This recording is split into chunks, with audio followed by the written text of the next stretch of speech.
pocket, sees some daylight, then gets caught behind one of his linemen and cut back, and then the ball is knocked loose. Looked like Joe LaQuarrie, number 54, caused the fumble. Yeah, it looked like LaQuarrie, the outstanding linebacker, got a hand on the football, and the Barons recover. First break in their favor.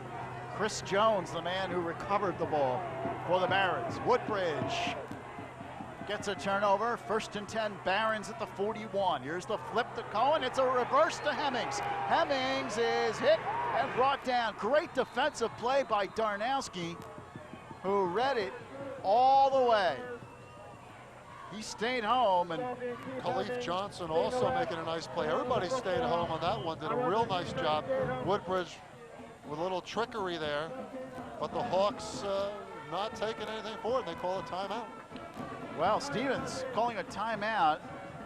They want Woodbridge, I guess, to go against the wind. One more play with 13 seconds left here in the first quarter. Well, that's a good thought. You have the lead 7-0, and why not use one of those timeouts to create the wind again against the punter McGrath, who's had problems punting here in the opening period. J.P. Stevens, one of the hottest teams in New Jersey since they lost way back on September 19th to Sayreville, 41-21. They've reeled off 9 straight victories. You know that when we saw that score in week 2, 62-14 over East Brunswick, you say, that can't be, but they've just been doing it ever since. 56-13 over Perth Amboy, 35-7 over a good Piscataway team, and then 48-6 over a very good Colonia team. They have been racking up the points. In fact, J.P. Stevens, this year, the highest scoring team in Hawks history, and that's saying a lot because they have had some great teams in their great football history. 2nd down, 10, Woodbridge. At the 42, McGrath looks to throw against the wind, and he hits Jones, who makes the catch across the 45 to the 46, where he's brought down there, and that was the last play of the first quarter. One period gone by in the Group 4 championship game. The score, J.P. Stevens 7 and Woodbridge nothing.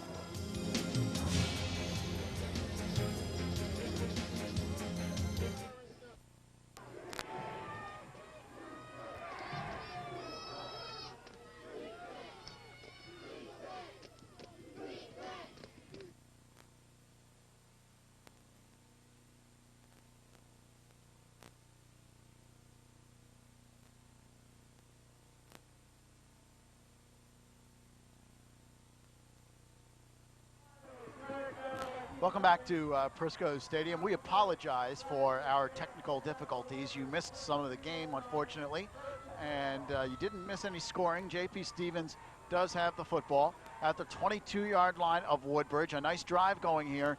Lou Brogno along with Steve Tober. And Steve, right now, J.P. Stevens winning the battle at the line of scrimmage. And Shaquan Lane just moments ago we didn't see, had a great quarterback draw to pick up a first down, and then Braxton with a long run to put him in this great field position near the red zone. Give up the middle, short pickup for Braxton. Might have picked up a yard or so as he gets inside the 20-yard line. Well, Braxton had a couple of nice runs. Shaquan Lane also a nice twisting, turning run out of the quarterback slot. And right now, as you say, that offensive line for the Hawks doing a wonderful job from a J.P. Stevens point of view. Woodbridge is going to have to stiffen up. The Barons have been inconsistent defensively over the latter half of the season. 7:50 remaining, second quarter. Split backs. Man in motion is Powell. Here's the pitch to Davis, and he controls the ball, but then had to do everything he could to hang on to it.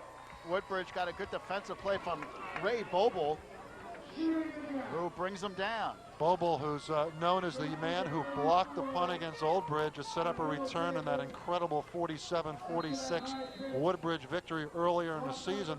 That time, sometimes when you get a pitch, you're used to a certain way of receiving it from the quarterback. That time, a little bobble there, and Boble came in and made the big hit for the Barons. 3rd down and 12. Key play of this drive right now as the Hawks look to keep it going. Woodbridge trying to stop the drive right now. Lane keeps it on his hip, looks to run, he's hit and dropped. Picked up a couple with Joe LaQuarrie. Read it well. He was the first man there on the tackle. And Kaheem Cowan also on the play. And we'll see that time Lane was looking for one of his backs and turned. Not much there. This sets up an interesting play for J.P. Stevens on 4th and about 9. Do you throw the little short hook in pattern, or do you keep it on the ground? Maybe a toss pitch to the outside to Braxton. We'll have to see. This is the 9th play of the drive. The Hawks will go on 4th and 9 at the 20. Give to Powell inside. He's in trouble and brought down. Good play by the Woodbridge defense. Boble fired up after that one. Well, they came back with a little misdirection with Powell, and the Woodbridge defense fired up at this point, coming up with so far their biggest defensive stop. Nice job by Boble once again, number 89. So Woodbridge takes over. The Barons have the football at the 22-yard line, and they also have the wind with 6 minutes remaining here, second quarter. And you can, for the first time, Lou, really feel the momentum possibly shifting in Woodbridge's favor. Let's see what they can do with this drive. J.P. Stevens leads it 7-0. Give up the middle, nothing doing. J.P. Stevens' interior defense too tough on that one. Woodbridge has not been able to move the football. They have 11 yards of total offense. This is their 5th drive of the game. Their first 4 drives, 2 plays interception, 3 plays punt, 3 plays punt, 3 plays punt. Not much so far. That time defensively, Ron Darnowski, young man, was a 1400 SAT, number 78 for J.P. Stevens, in on the stop. Penn and Brown are both after that young man. Woodbridge in the eye. Here is the pitch. It looks like Cowens is going to throw. He does. Incomplete. Intended for Pete Miarmi. Downfield, he was well covered. Looked like Davis on the cover for J.P. Stevens. Yeah, Jamil Davis doing a decent job here.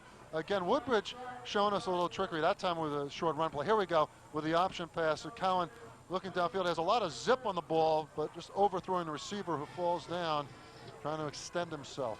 Good defense for the secondary for J.P. Stevens. 3rd and 10 at the 22. Jamil Davis, just another one of those backs, doing a good job defensively for the Hawks. This is a Woodbridge team that's averaging over 30 points per game offensively. So far, nothing.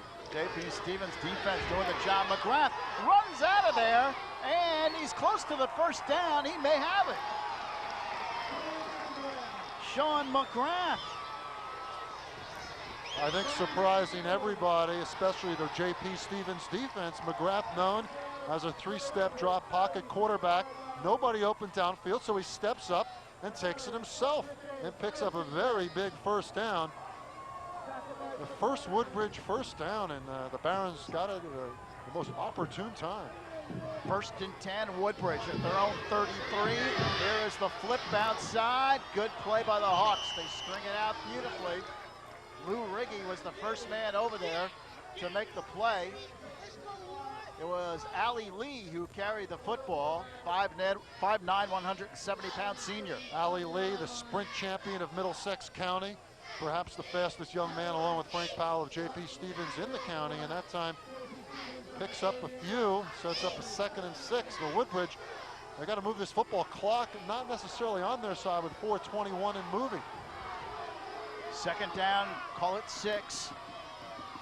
At the 37-yard line, McGrath looks to throw, fires, it is nearly picked off. Intended for Jones, Chris Jones at tight end. It was off of his hand.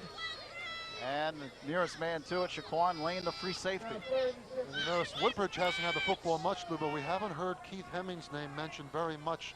The prize junior wideout has not really been a factor so far. Woodbridge playing very tight to the vest with a short passing game.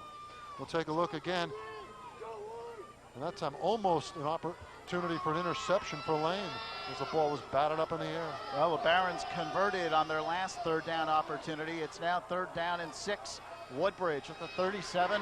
McGrath looks to throw. He's pressured, but connects to Hemming. He makes the catch up near the 50-yard line. That is a Woodbridge first down. Well, a little sideline curl there. I said Hemming's name had been mentioned much, and there he gets a huge first down for the Barons. Keith Hemmings, most people